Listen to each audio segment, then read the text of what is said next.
Hi friends, welcome back to PF education Telugu. ఒక EPF member ఒకే ID నుండి PF transfer చేశారు. అదే ఐడి నుండి పిఎఫ్ అడ్వాన్స్ అప్లై చేశారు. సో ఇప్పుడు పిఎఫ్ క్లెయిమ్ రిజెక్ట్ అవుతుందా అని అడుగుతున్నారు. ఈ వీడియోలో ఎక్స్ప్లెయిన్ చేస్తాను. పిఎఫ్ సెటిల్ అవుతుందా, రిజెక్ట్ అవుతుందా. లైక్ చేయండి, సబ్స్క్రైబ్ చేయండి.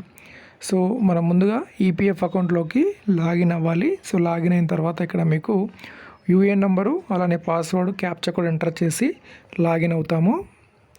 ఓకే ఫ్రెండ్స్, ఇక్కడ ట్రాన్స్ఫర్ యొక్క స్టేటస్ని మీకు చూపిస్తున్నాను. సో ఏదైనా మీరు పిఎఫ్ ట్రాన్స్ఫర్ చేస్తుంటే ట్రాన్స్ఫర్ అయిన తర్వాత, అంటే ట్రాన్స్ఫర్ రిక్వెస్ట్ మీరు రేజ్ చేసిన తర్వాత ఫస్ట్ మీకు పెండింగ్ గెట్ ఎంప్లాయర్ అని చూపిస్తుంది. దాని తర్వాత ఇక్కడ మీరు చూడండి, expected by employer pending get field office అని కనిపిస్తుంది అనమాట. అంటే ఏంటి అర్థం? సో మీ యొక్క కంపెనీ హెచ్ఆర్ వారు అప్రూవ్ చేశారు. దాని తర్వాత ఈ క్లెయిము ఫీల్డ్ ఆఫీస్కి వెళ్తుంది. ఫీల్డ్ ఆఫీస్ అంటే పిఎఫ్ ఆఫీస్కి వెళ్తుంది. సో పిఎఫ్ ఆఫీస్లో ఈ క్లెయిమ్ను చెక్ చేసి, సో అంతా కరెక్ట్గా ఉంటే క్లెయిమ్ అప్రూవ్ చేస్తారు, లేదంటే రిజెక్ట్ అవుతుంది. సో ఇక్కడ వీరు ఏం చేశారంటే, ఏదైతే ఇక్కడ మీకు ఐడి చూపిస్తున్నానో ఇదే ఐడి నుండి సో పిఎఫ్ ఫామ్ 31 అప్లై చేశారు, అంటే అడ్వాన్స్ క్లెయిమ్ అప్లై చేశారు. ఇదే ఐడిని ఇప్పుడు పిఎఫ్ ట్రాన్స్ఫర్ కూడా చేశారనమాట వేరే కంపెనీలోకి.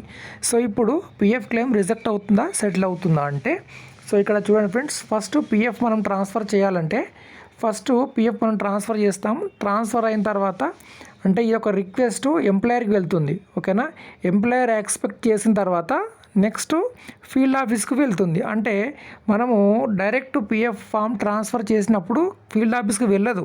అందుకోసం ఎప్పుడైనా ట్రాన్స్ఫర్ అనేది లేట్ అవుతుంది.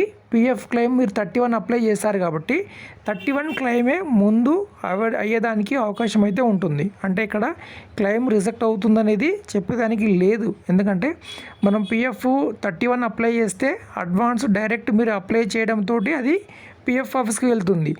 కానీ ట్రాన్స్ఫర్ అలా కాదు కదా. మీరు ట్రాన్స్ఫర్ చేస్తే ఫస్ట్ మీ కంపెనీ దగ్గరికి వెళ్తుంది. కంపెనీ వాళ్ళు అప్రూవ్ చేసిన తర్వాత ఫీల్డ్ ఆఫీస్కి వెళ్తుంది. సో కాబట్టి పిఎఫ్ ట్రాన్స్ఫర్ అనేది మనకు 1 మంత్ ఏవో టైం పట్టచ్చు.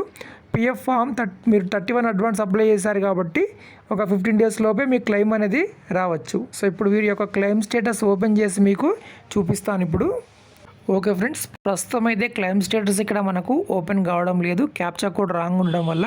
సో ఇటువంటి కేసులో మనకు పిఎఫ్ ఫామ్ 31 అడ్వాన్స్ అనేది ముందుగా క్లెయిమ్ సెటిల్ అవుతుంది. 31 అడ్వాన్స్ అనేది ముందు వస్తుంది కాబట్టి సమస్య ఏం లేదు. ఫామ్ 13 అనేది ట్రాన్స్ఫర్ కాబట్టి ట్రాన్స్ఫర్ మనకు డైరెక్ట్ జరగకుండా ఎంప్లాయర్ త్రూ జరుగుతుంది కాబట్టి మనకు ఎక్కువ సమయం అయితే పడుతుంది.